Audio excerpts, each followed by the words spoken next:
All right, so here are the tunes. You'll have a great show. Okay. Thanks, man.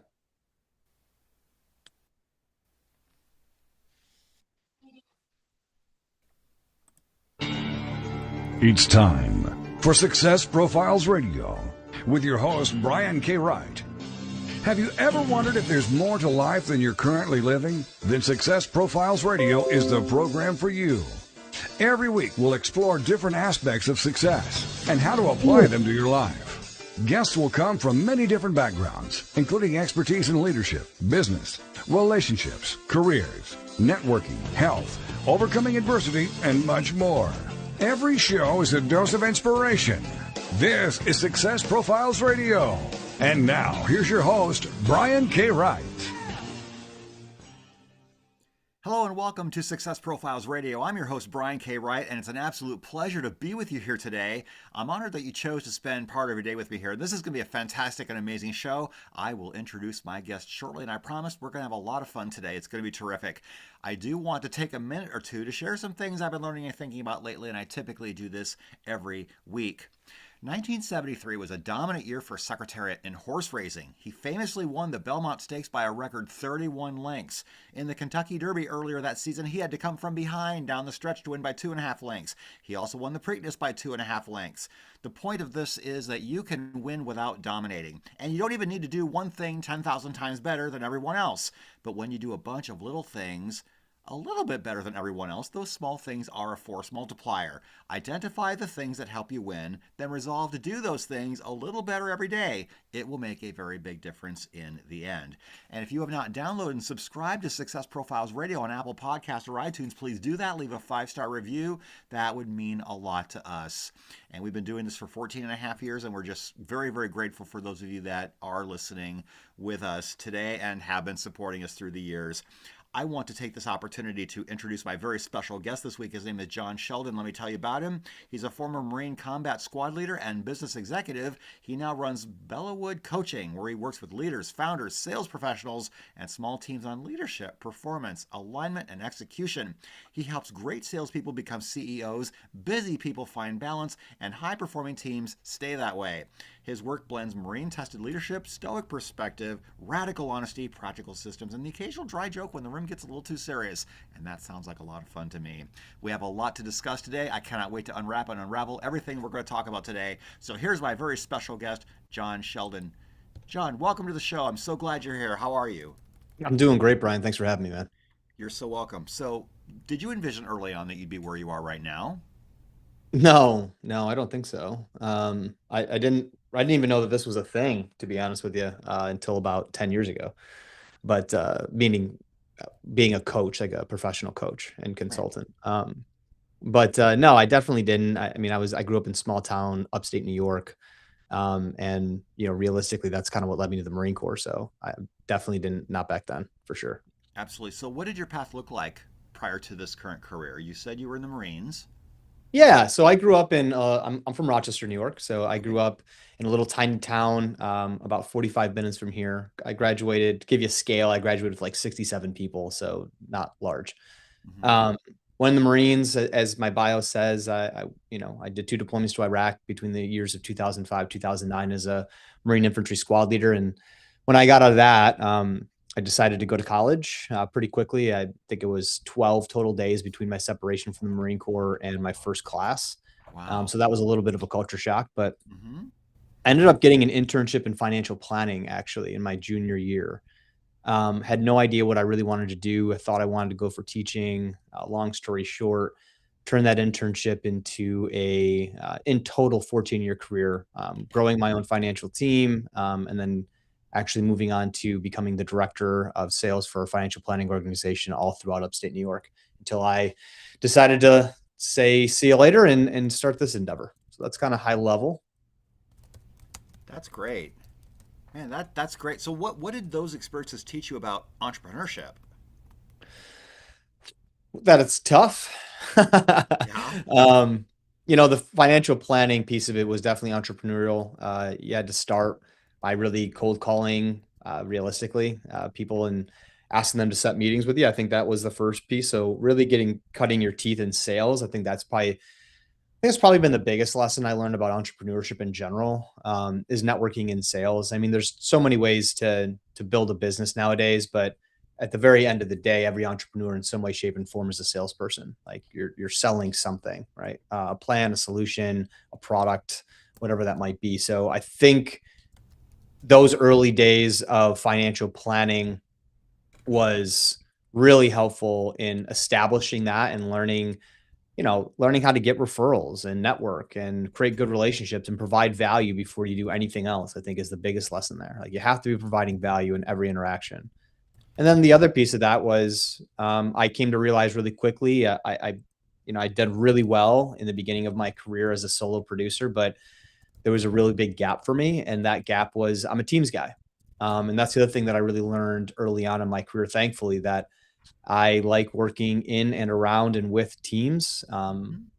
ones that I build, ones that I coach. That's the other big lesson that I learned is that you didn't have to do it yourself. And sometimes people really aren't meant to do it themselves, and I'm not one of those people for sure. Yeah, for sure. So entrepreneurship has a roller coaster feel to it. It's up sometimes, it's down sometimes. So what can we learn from failure in your experience? Ooh, everything, man. Um, I think success on the opposite side gives you this amazing piece of accomplishment, but depending on how you're wired, that might not mean what you think it means, right? I think Right. failure in a lot of ways is the big lesson teacher, and I think the biggest thing that failure can teach you is to pay the cost of your actions and the cost of others' actions, right? And the more that you can get ahead of that and understand what those costs might be, the better for you. I've failed a bunch in this entrepreneurship journey, and it teaches you resilience. I don't know how you can be resilient if you don't have stumbles, obstacles. I Yeah, just don't understand how that works. right, for sure. So what would you consider to be your biggest learning moment in your journey so far? Yeah, two things actually. The first one would be trust your gut, um, because and it goes a lot more than just like an egotistical comment of like I know better than other people. I don't think I do, but generally speaking, what I've learned is the gut reaction is the one that you have most purpose behind, Hmm. and in order to get through hard times or like complete something, you have to have your gut behind you, and so that's why I say trust your gut. Yeah, You for you sure. gotta have that deeper meaning, and that's where it comes from. That's where that little voice or that little feeling inside you saying, "Do this." Yeah, okay, well, maybe you should do it. But because if you don't and you're just looking at math and or the science of it or something like that, you're not gonna have as much conviction as it needs to get something going or off the ground or to fruition, and I think that's the biggest piece. Whether it's the most perfect way to do it or not, I don't know, but one of the things I've learned is trust your gut. The other thing is to pay attention. Right? The details matter. If you're willing to do something and go into it, you better be willing to see it all the way through. And that means you have to be paying attention to it consistently. I think Yeah. that's probably my biggest stumbles is when I've lost focus on that piece of it. When I stopped paying attention. I started letting the roller coaster just coast a little bit Yeah, instead of for being sure. deeply in the weeds with stuff. Yeah. What is your favorite part of entrepreneurship? Oh God. Um, for me, it's that eh, for me, it's that it's my how do I put this? Um, my favorite part of it is that, especially in this piece, it's that it's me, Yeah. right? It's something that I've created, and for better or worse, you kind of get that test inside. It's that almost that challenge of it to an extent. But look, I mean, I like the easy times too. All Yeah. right, it doesn't always be stressful, but for me, I think it's the building piece of it, the solving piece of it, like doing something unique and something valuable. I think that just fills me with a lot of pride, which I really, really cherish. And I think that's it for me, is that feeling of pride that you've built something, or that you built something and it failed, but at least you tried. Yeah. Yeah, because you don't want to get to the end of your life and wonder what if.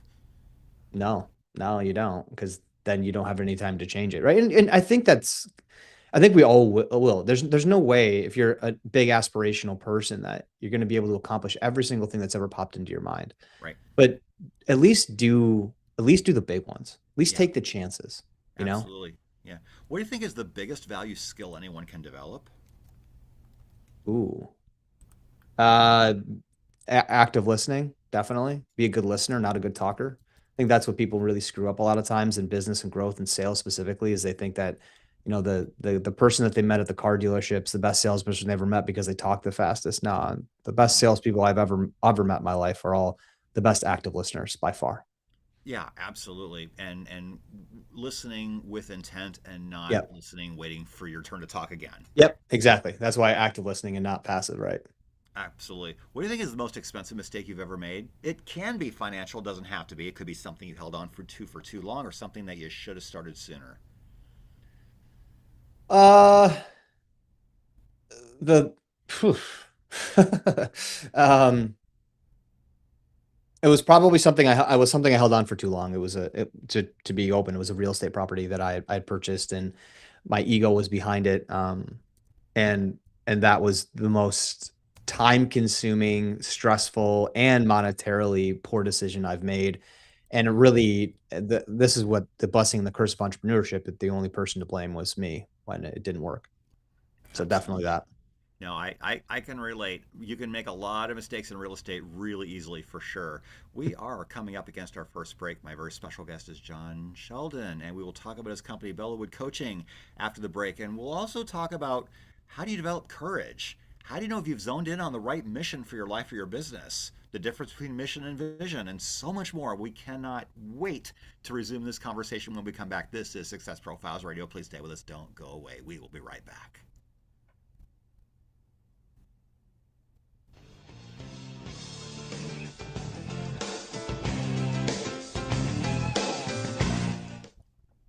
Okay, commercials are playing in the background. We can talk privately for a minute or two before the music starts again.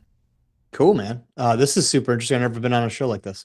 Yeah, yeah, it's running live. So yeah, it's cool. I love this format. I really do. And plus the fact that there are breaks like this means that I get to huddle with my guest a little bit, and especially sometimes, toward the end, our last break, I might ask you, is there something I haven't asked you yet that you're just dying to talk about? And that gives you an opportunity to give me some feedback on that. Oh, cool. Or is there something, I mean, in rare cases, I've had someone say, oh, that thing you just teased, please don't ask me about that. I'm like, oh, well, then I won't. Something that they're not doing anymore, or something that Oh, gotcha. maybe Yeah. maybe legally they're not allowed to talk about anymore. I'm like, oh, got Right. it. Fair enough. Fair enough. Right. I just don't want to make things awkward. So yeah. Yeah. Yeah, totally, man. Totally. Yeah. I did have a question for you and I totally forgot it. Hmm. Yeah, it'll come back to me. Yeah. It'll come back. Oh, I was gonna make a comment. You're one of the only people that we've never spoken before, I don't Right. recall, right? We have not. It's just email. You're pronouncing my company name right, which is very rare. I found a couple of your previous interviews, and that's how you said it.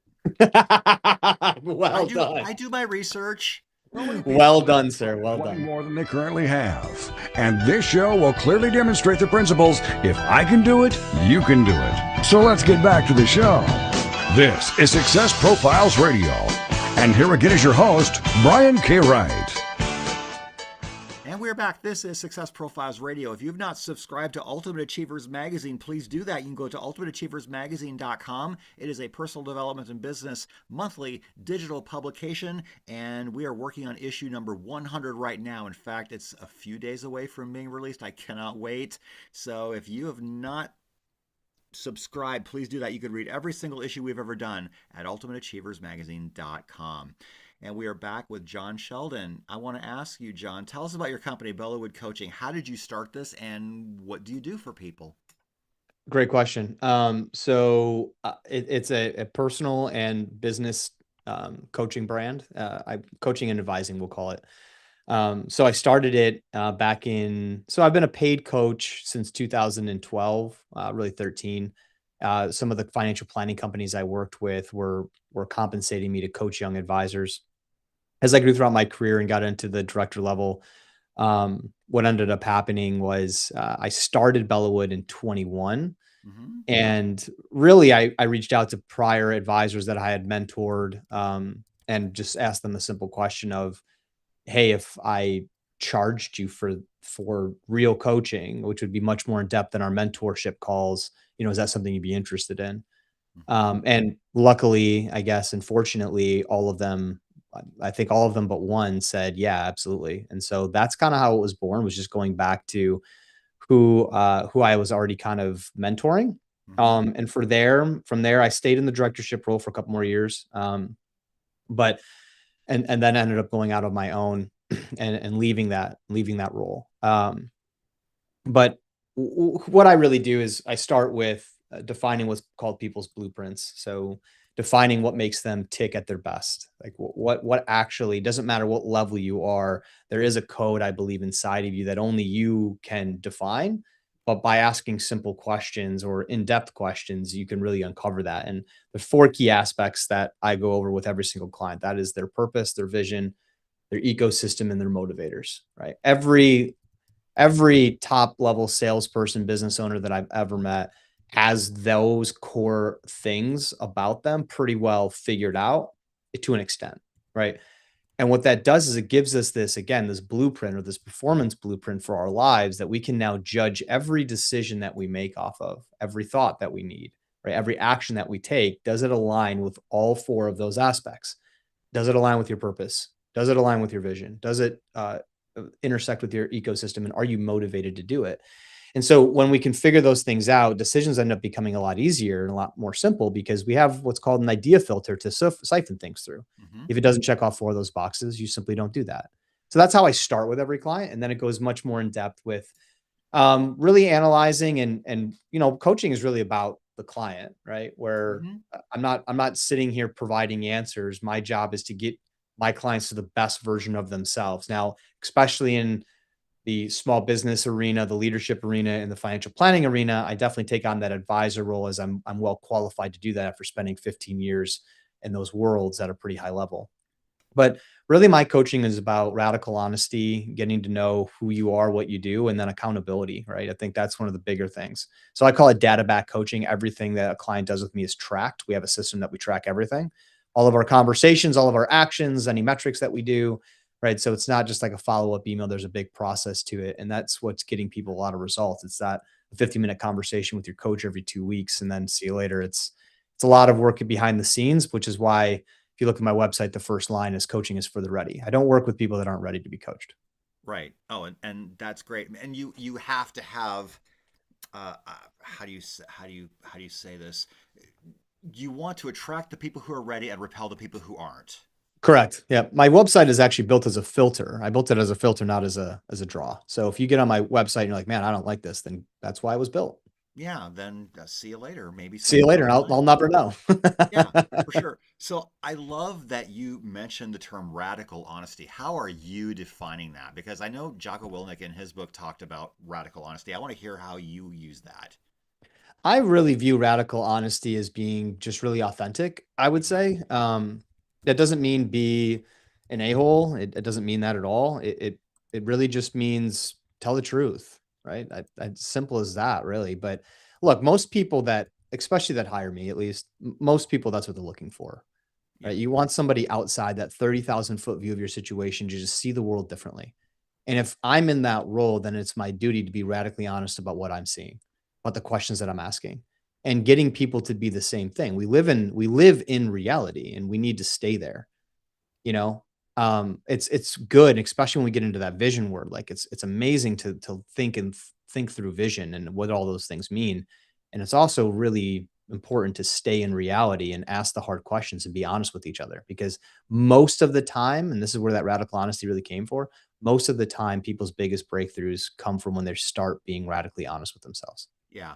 And I mean, I had a coach at one time who did the whole 30,000 foot viewpoint, and he was fantastic. In fact, he would ask me questions that helped me clarify my vision, and he asked me questions that made me question why I was doing something. I'm like, well, I really actually don't know. It just sounded good at the time. Yep. Yep. But if you can't explain it to me, why are you doing it? Why are you doing it? Yep. Yep. Exactly. So how do you develop courage?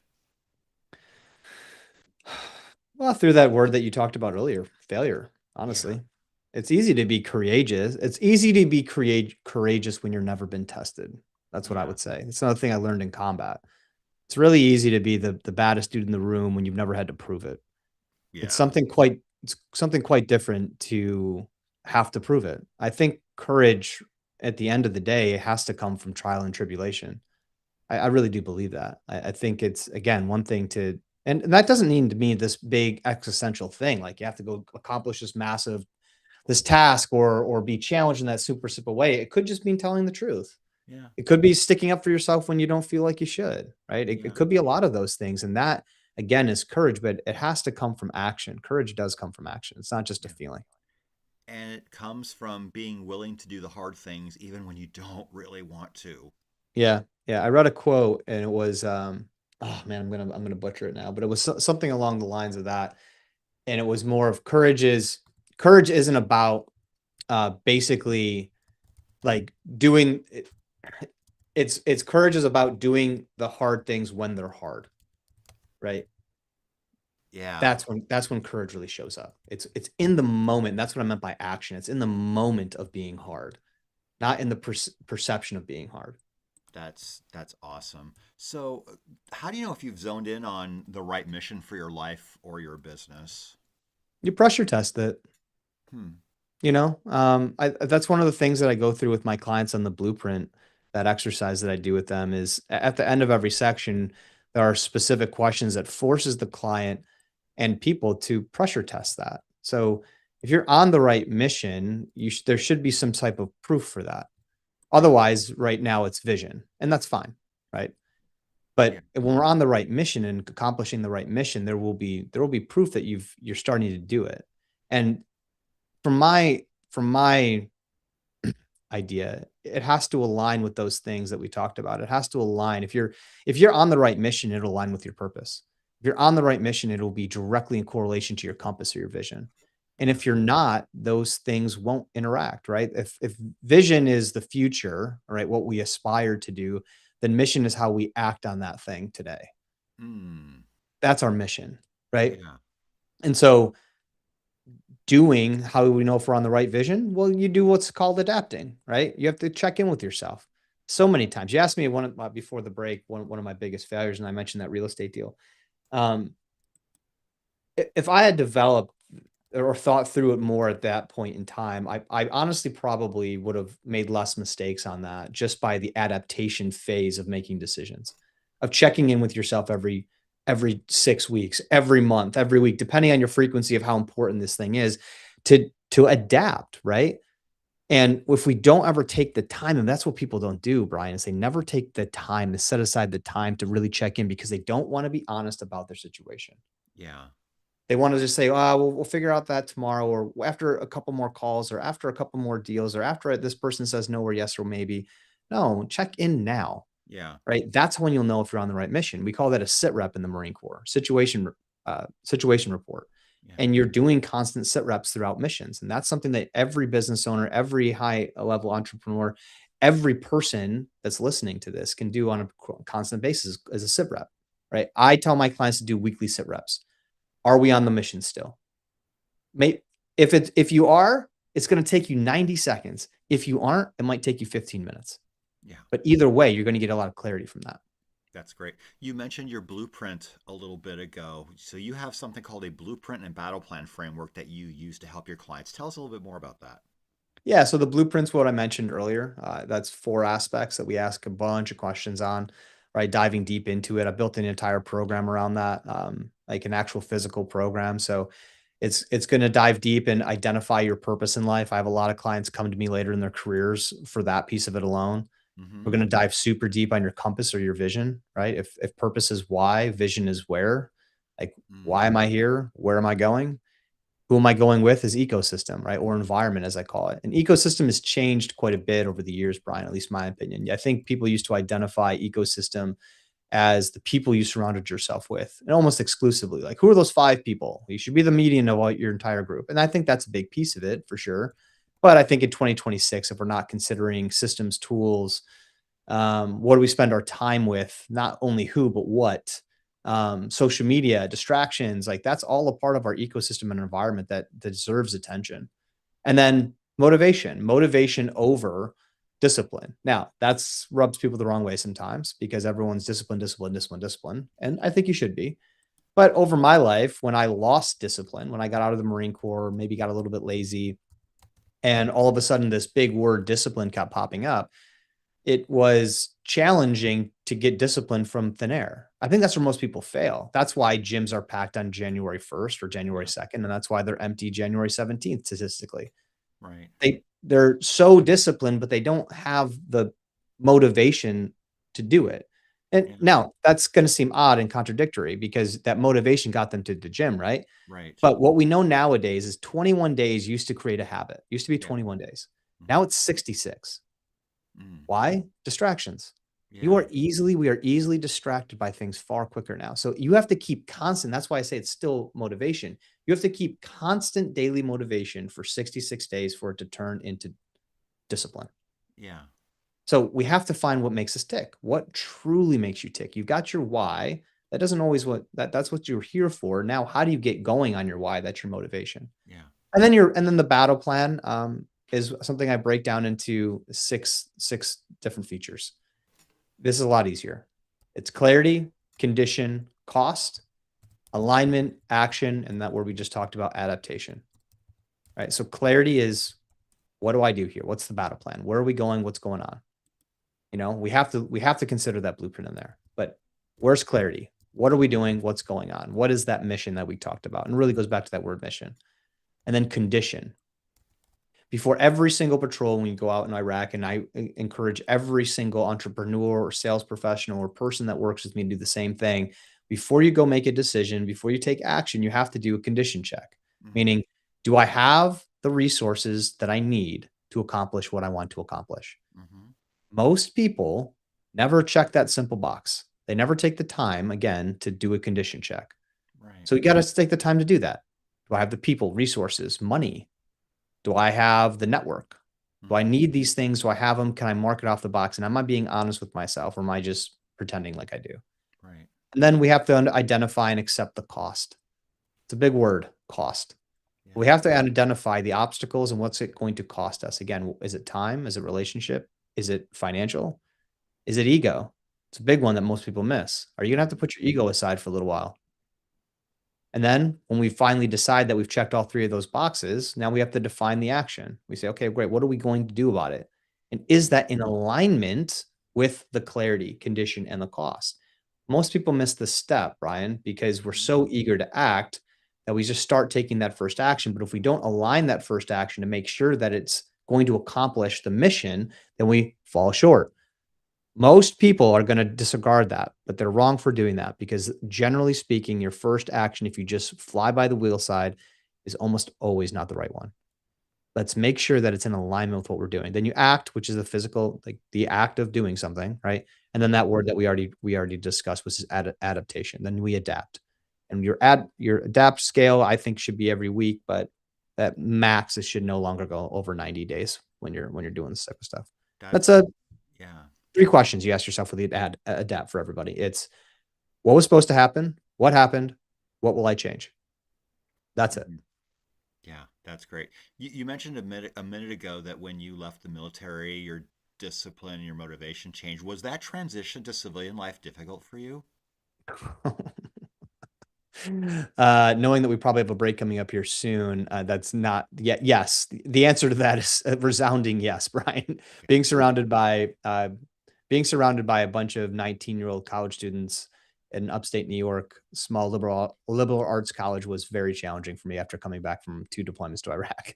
For sure. Absolutely. No, and that's fair. That's a big question. We are coming up against our next break. We are with John Sheldon from Billowood Coaching, and we will talk more after the break. I can't wait to explore some more of these topics. We're talking about leadership, and we're going to talk about thriving under pressure, and we're going to talk about combat and executive leadership and where those two things intersect, and so much more when we come back. This is Success Profiles Radio.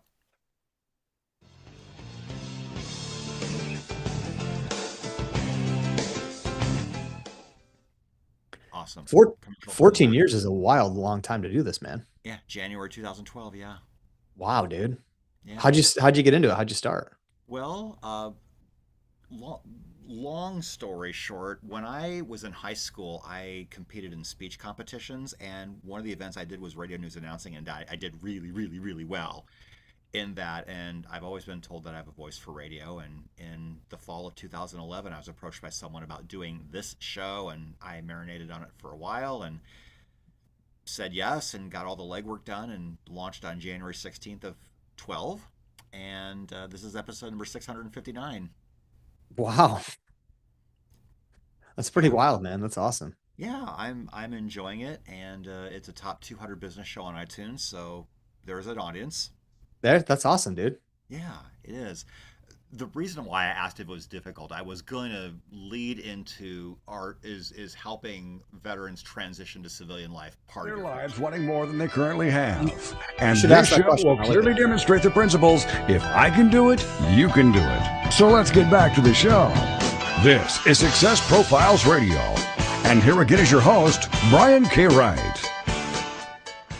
And we're back. This is Success Profiles Radio. My very special guest is John Sheldon, and we're talking about his coaching, Billowood Coaching. And before the break, I asked him how difficult it was to transition from military life to civilian life. And to be fair, it was a big question that didn't have a lot of time allotted to it. So let's explore that just a little bit. And I also do want to transition from that to, are you helping veterans transition to civilian life? Is that part of your coaching? Is that part of your market?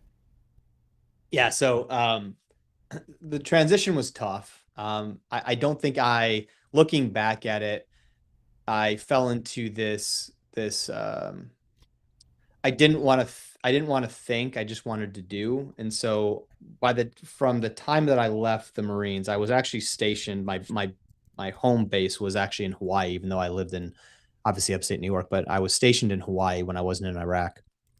And which was great and kind of annoying at the same time, because if you guys know anything about the military, as a young enlisted, you're paid basically nothing, and tickets back home are incredibly expensive. So I really only went back home in those 4 years, I think 4 times. But when I got out, I had, I think, literally 12 days between my separation, me flying back home, and when I was sitting in college in my first freshman class. I went to be a physical therapist. I wasn't good in biology. And so I quickly left that. But was the transition hard? Yeah. And primarily, one, I didn't give myself any time, truthfully, to reintegrate into like normal world. And going from a combat squad leader who had, I'd kick down more doors than I can count, to sitting in a classroom with a bunch of 19-year-olds was definitely challenging. Although the age gap physically didn't seem like a lot, the mental age gap seemed like 2 decades. Sure. Absolutely. And so that was challenging, because you didn't there's not a lot of vets at colleges like that. It's a smaller school. So until I found some of those people, I felt really alone. And I think that's one of the challenging parts that nobody likes to really talk about when we talk about this big bad word, PTSD. And I'm fine talking about it, because what I know is that the majority of military members, the civilian population always thinks that PTSD is derived from traumatic events, which it is, right? There's definitely a lot of vets out there that are struggling from traumatic events, right? That I'm not degrading that at all, but the majority of vets that I talk to, and I've been in a lot of combat, it's they miss the brotherhood, they miss their friends, right? Like those traumatic events that you went through, or combat or firefights, like that's all easier to get through when you're around a bunch of people that have done it themselves. When you get out and there's nobody there, that becomes really challenging, and you miss your friends, man. You miss these guys that you all shared the same purpose with, you would die for, and then they're just gone. Right. And I think that was really challenging for me. Is this part of your coaching? I mean, are some clients veterans? Yeah, some clients are definitely veterans. I definitely do more of volunteering than client work in that space.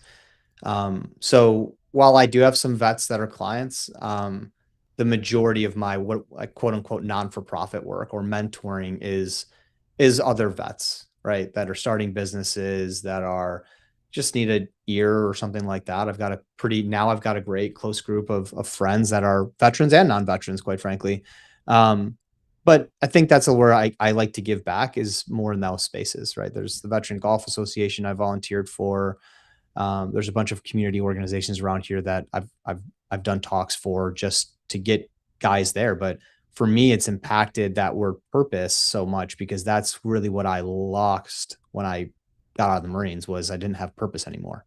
Yeah. It's so strange, such a strange feeling to be so ingrained in such a deep level of purpose for what you're doing, and then you don't have that anymore. And so that's what I talk a lot with veterans about, is that word purpose, of finding new purpose.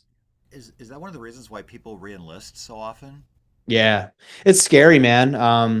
Back in 2009, was definitely still very active in Iraq, and they offered me and my friends honestly a bunch of signing bonuses to stay on, especially at the rank and level that me and 5 or 6 of my friends were, and we all said no. Honestly, we all said decided to get out. But I get why people stay in. There was many times in those first couple of years, Brian, where I was like, man, I should just go back. Like, Yeah. this is challenging, in a way that I didn't realize I didn't know. It was hard. I Yeah. think that's why. Yeah, for sure. Let's talk about the intersection of combat and executive leadership. There are lessons that are common to both scenarios. So let's talk about how those two situations have helped you handle adversity when it comes up.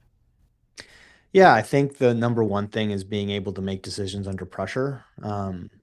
Two different kinds of pressure, but they weirdly feel the same.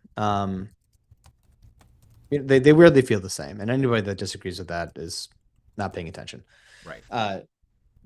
So I think that's one of the things, right? Is being able to analyze a situation and make a call, for better or worse, and see it through, right? I think it's also the ego. You're taking ego out of your decision as well. So if it's not going well, being able to switch and still be a part of the plan. The plan is, like, I love this quote: "It's not over till I win," right? Yeah. What combat taught us was it's not over until you're home. Mm. And no matter what, that's the mission. At the end of the day, we have to accomplish something, and we have to be able to adapt, because we're so focused on the end goal. So, like, yeah, sometimes you might get a casualty, and what to do in that moment as it relates to the mission. And the number one thing, obviously, is you have to be able to what we call critical care. Like, you have to be able to triage the situation really quickly to understand what the best move is. Right? Yeah. Because running out in the middle of the street, sorry if we're getting too deep here, running out in the middle of the street to get a downed friend might be the worst decision that you've ever made in that exact moment, even though it's your gut it's like, it's so primal to want to do that. But we have to make clear, conscious decisions under extreme pressure. And that's what I see as my as my role in my past careers, and my role as a squad leader.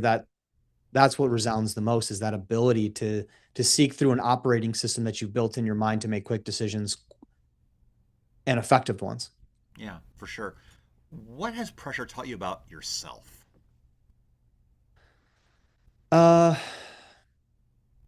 It's taught me the most about myself is, honestly, this is going to sound weird compared to the rest of our conversation, but it's taught me more about grace and giving myself grace than anything.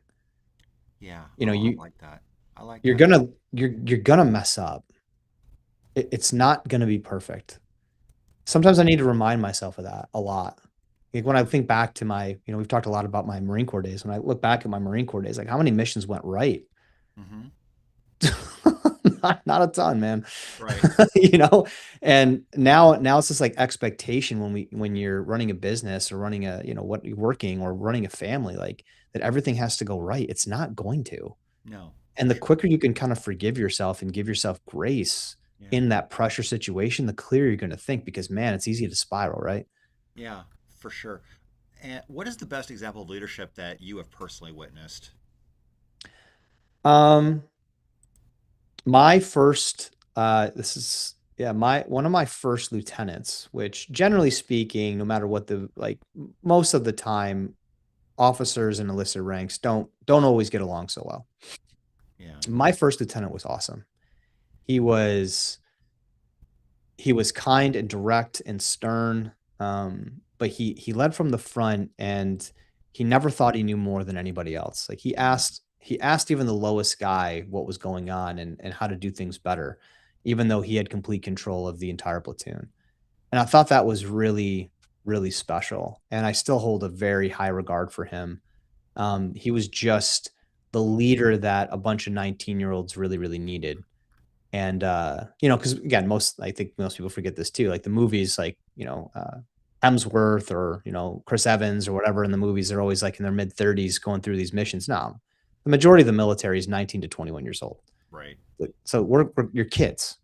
And so seeing a guy that's 24 who just graduated college or something seems like he's the oldest person you've ever met, Yeah.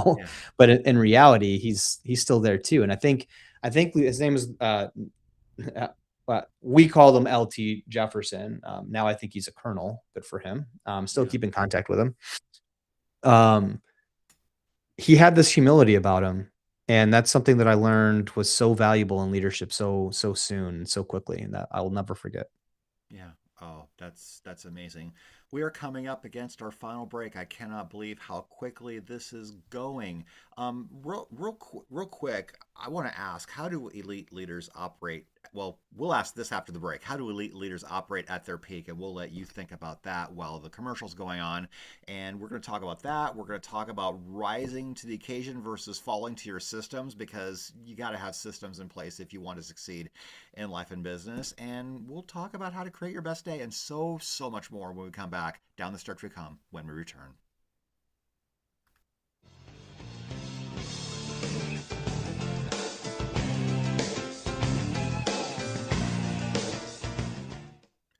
Awesome commercials playing in the background. I have so many more questions that I will not get to, and I did appreciate the extra time we spent on your military career because, first of all, thank you for your service. I really do appreciate it.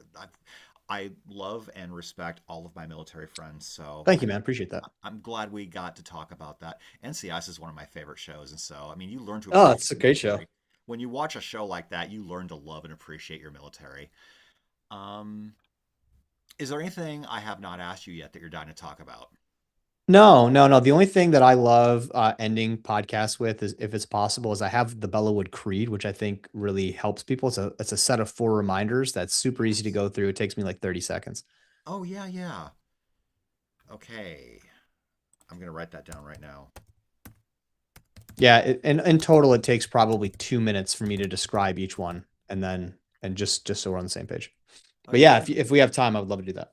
Yeah. Oh, for sure. Yeah, I would absolutely love it if you would do that. Is there anything? I'm going to ask you at the end. Is You there can do anything? it. So let's get back to the show.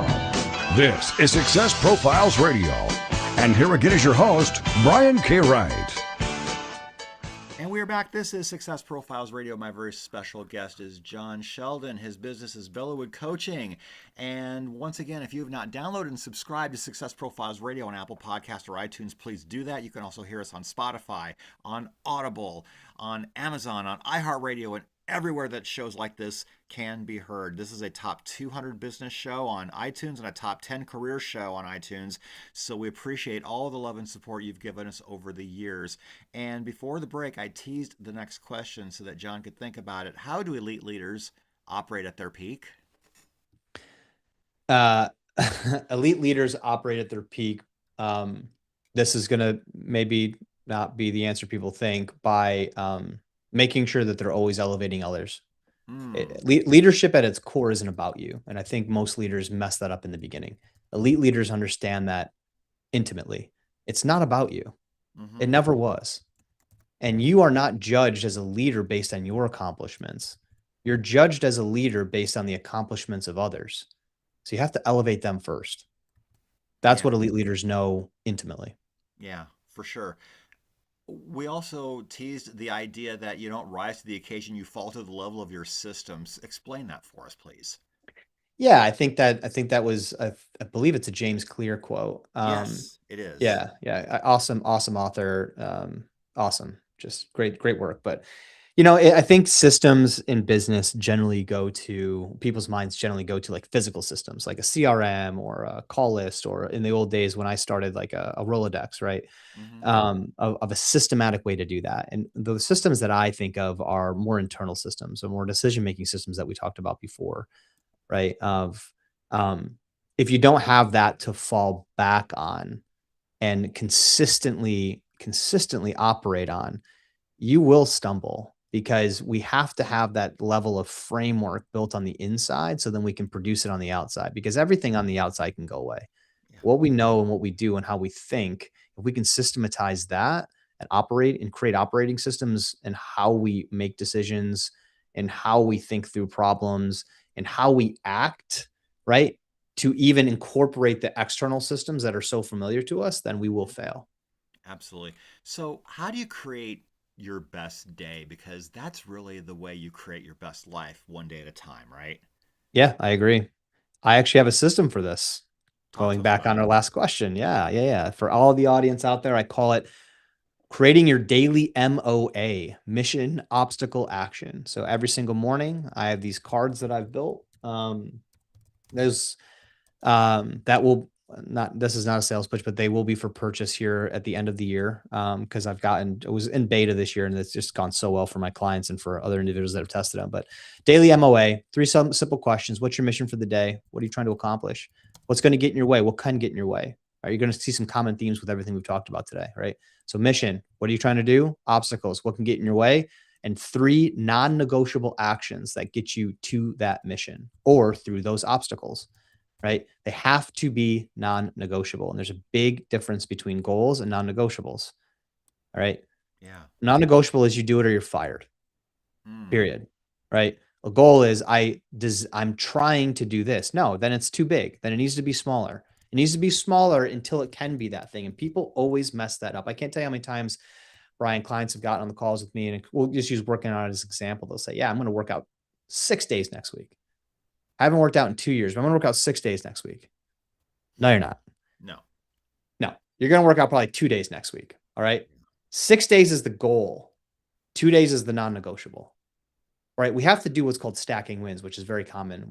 People have heard this comments a lot, stacking wins, but that's what non-negotiables really are. They're stacking wins. So 3 daily non-negotiables. So go over one more time, organizing your day. What is your mission? What do you have to do today? What has to get done? Has to. What obstacles are going to stand in your way? Time, money, outcome, schedule. Yeah. And then what are the 3 non-negotiable actions you're going to do? I love that. Gosh, what a great framework. Thank you for that, for sure. So, in combat and business, hesitation has a cost. And Mhm. I find sometimes when I deal with clients or when I'm talking to people who might become clients, they aren't really fans of taking action very quickly. And my best clients are the ones who take action right away. And I'm sure yours are too. Yeah. So, how high achievers make decisions quickly. So, how has that served you? And how can we learn to be faster decision makers? Um, I think it goes back to the operating system. I think when you have a defined operating system and you practice it, I think that's how you do it. Look, you make quick decisions by practicing, Yeah. right? But truthfully, like if you think that, Marines or SEALs or pick your branch, you think that they just show up and go to war? No, they Mm. practice what they're doing thousands of times. And Mm. so when something goes wrong or they need to make a quick decision, they've practiced that before. And internally, in the business world, we can still do that by doing visualization, right? So before you go into something, it's actually incredibly powerful. Visualize what you want to happen and all the things that can go wrong and how you're going to react. If you do that even one time before you walk through that door, before you walk into that meeting, before you walk into your house for a tough conversation with your spouse or your significant other, go through the conversation, Yeah. right? Practice, because at the end of the day, that is what elite people do. They Yeah. practice these things before. And I've been doing this type of work now for a long time. I still practice every single time before I go into a call. Mm. Every single time. Why? Because of exactly what you just said. How am I going to react when something doesn't go the way that I want it to? I need to be prepared for that. So as maybe that's not the right answer, but it is my answer, is you got to practice. Right. People don't Right. practice enough anymore. Yeah. Well, when something doesn't go your way, how long do you sit with it before you get back on the horse and go? I mean, not necessarily a call didn't go well, but I mean something like worse. Yeah, that's a great question. I usually tell people, give yourself 3 days, Okay. right? Like, give yourself 3 days and give it and it's the time to me doesn't matter as much as the deadline does, Brian. So it could be 30 minutes depending on how big the situation is. It could be 3 days if it's a big one. Um, could be a couple weeks, especially if a lost of a loved one or something like that. That's obviously super challenging, but the deadline is what matters most. So whatever that deadline is what actually I think matters. I don't think I think the question is that where's the deadline exist? Like what Right. needs to happen? And it is the deadline. Look, Absolutely. humans, we are conditioned since we were kindergartners for deadlines. Yeah. And then when we become adults, sometimes we don't have them, especially in our personal lives. So when things don't go right, give yourself a deadline. Yeah. And sometimes when you're an entrepreneur, no one's setting your deadline for you, and some people aren't disciplined enough to do that. They are not exactly one of the most impactful things that I work with clients on is setting effective deadlines, especially entrepreneurs. Yeah. You're for exactly the reason you just nailed, man. Because Yeah. no one's holding there's no boss, man. You got to do it yourself. Absolutely. How do you prepare yourself mentally for your day? Because having the right mindset to begin your day is so critical. It's everything. Yeah. Um, I'm actually the number one thing that I didn't think that I would ever get into that I'm now honestly addicted to because of that of preparing my mindset is I do a lot of cold plunging. Um, and I'll tell you why. That's just my daily habit. I sit in that cold water and it strips everything away, all the worry, anxiety. It's just this is really cold, and this is what the rest of my day really looks like. So I actually practice. My last CEO that I worked under, he was a big guy on practicing gratitude. Hmm. Um, I think you should. And the more I've gotten older and the more I've gotten into business, the more stress that I've had in my life, I do think it's important to put your mindset right and remember that you're far more than whatever decision you're going to make. You're far more than whatever business that you're creating right now, whether it might be your everything. My business outside of my wife, we don't have children personally. My business is number two, right? Yeah. Like that's the truth. Yeah. But I'm much more than that as well. And I think coming to that realization on a daily basis, and the way that I do it is to clear my mind. So I'll listen to music too. That's another one. It's just anything that can distract me and get me into a headspace of um, more than this, I guess. Absolutely. It's Tell us about the Bellawood Creed. What is it and what oh is it for? yeah, thanks, man. So the Bellwood Creed is actually it's actually tattooed on my wrist in Morse code. I developed it a couple years ago. It's really for me, but my clients and a lot of people in my life have really gravitated towards it. I actually just did a commencement speech to a school last month, and it was focused in on the Bellawood Creed. But it's just four reminders, which I'll say now, and then I'll go into each one and why they matter to me. But again, it was made for me. Um, the four reminders are simply this: the Bellawood Creed states, "Because I said I would, I faced my obstacles and they became the way. I learned my enemy, it was me, and I remembered that I must die, and so I live." Mm. That first line is based on promise keeping. Be a promise keeper because you said you would. If you Hmm. said you're going to do something, do it. I haven't always been the best at that in life, admittedly, right? And so we have to figure that out, right? The next one is face your obstacles and they become the way. Face challenges head on. Don't try and skirt the subject. Enemy is me. Making sure that you're doing self-reflection before you blame anybody else in life. Did you have a part to play in this? And then remember you must die and so you live is I learned a very dark lesson at the age of 19 on my first tour to Iraq that life is precious and it could be taken away from you in a matter of a millisecond. Right. And so make sure that you treat every single day like that. Fantastic. And as we wind down, John, how can we find you? How can we try with you and vibe with you?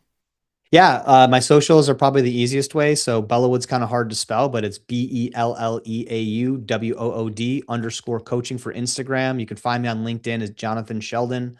And then my website's www.bellawood.coach, not .com, .coach. Fantastic. John, thank you for being here. This was really, really fun. I had a great time and be great to do it again someday. Would love to, Brian. Appreciate you, man.